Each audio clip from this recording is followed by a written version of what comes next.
Hey y'all, so today I want to talk to you about Saturn retrograde. Now, I don't want you to panic because Saturn has been in retrograde since May 11th, 2020. So about 2 months, where it started in 1 degrees of Aquarius. And the reason I'm talking to you about Saturn retrograde today is because as I make this video, it's about 20 minutes after 9 a.m. on July 1st, 2020.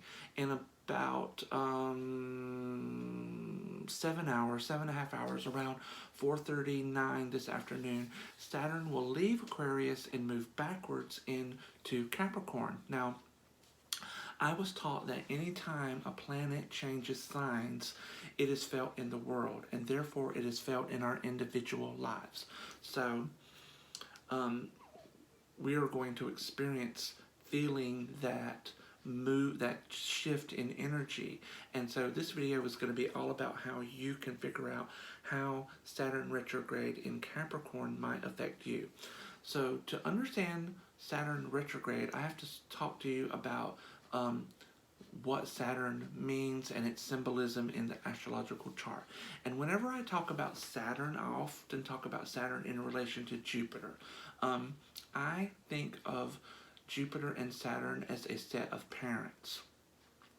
Whereas Jupiter is sort of the cool parent, the one that, gives you money to let you go off and have fun with your friend, the one that lets you stay up past your bedtime, the one that doesn't really mind if you stay out past your curfew as long as they know you're safe.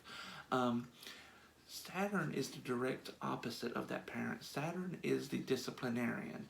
And Saturn is the one that will ground you if you miss curfew or stay up late. Saturn will not just give you money to go off and have fun. But what Saturn will do is Saturn will give you the opportunity to make money. For example, Saturn might say, if you cut the grass and take trash out all week, at the end of the week, I'll give you $20. So you see sort of the difference there. Where Jupiter is more expansive and outgoing, Saturn is more restrictive and disciplined. And so our job as human beings is to find a balance in ourselves between the expansiveness of Jupiter and the restriction of Saturn. And how you do that is you want to look at your birth chart and see what sign and houses these planets are in your chart, to see how this planet expresses its urge in your life and sort of try and find a balance there. When Saturn is in retrograde, that is our opportunity to reorganize, restructure, rethink, reorder some aspect of our lives. And so what you want to do is, to understand how Saturn retrograde will affect you, what you want to do is look at your birth chart, see where Capricorn falls in your chart. For example, in my chart, Capricorn is in the 3rd house, and the 3rd house rules, our mind, our thinking processes, and how we communicate with other people, among other things, how we learn.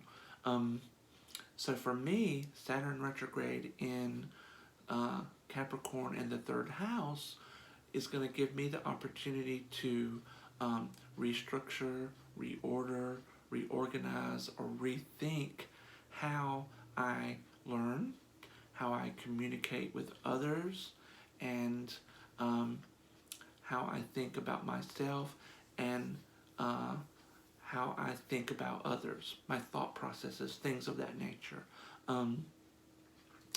The other thing you want to look at is you want to look at any aspects that transit Saturn is making to the fixed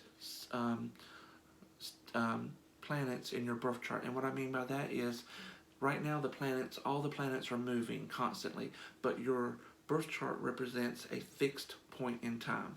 So you want to look at where the moving transit Saturn is compared to the signs and planets in your birth chart. So when I look at aspects, I personally use a orb of plus or minus 3 degrees. So when you're looking at aspects or the relationships between planets, how are these planets getting along? Are they getting along like oil and water, or getting along better? So any planets plus or minus 3 degrees of 29 degrees Capricorn, that's going to be a conjunction. Any planets plus or minus 3 degrees of 29 degrees Pisces or Scorpio, that'll be a sextile. Any planets plus or minus 3 degrees of 29 degrees Aries or Libra, that will be a square. Any planets within plus minus 3 degrees of 29 degrees Taurus or Virgo will form a trine. And finally, any planets within plus or minus 3 degrees of 29 degrees Cancer will form an opposition. And those aspects will probably be around for a long time, because Saturn is a very slow moving planet. It was at 1 degrees Aquarius on May the 11th, and here on July the 1st, it's just now moving into Capricorn. So when you look at these aspects, you have to really track Saturn and see how slow it moves and how long these aspects will be activated and how it will affect you. So you're going to have to look at not only the aspect, you're going to have to look at the house where Saturn is, and you're also going to have to look at the house where the aspect is forming with the other planet. And that's just really a lot to go into. If you have trouble interpreting aspects, what you can do is start out with the planets. So just start out, let's say that you have transit planet is square, transit Saturn is square natal Mercury. You could just Google Saturn square Mercury and start from there, and then look at the houses that those planets are in, and look at what areas of life they rule, and think about how the urge of Saturn is conflicting with the urge of Mercury in those two houses. Anyway, that is my quick take on Saturn retrograde in Capricorn. Until next time, make good decisions, do good things, be good people.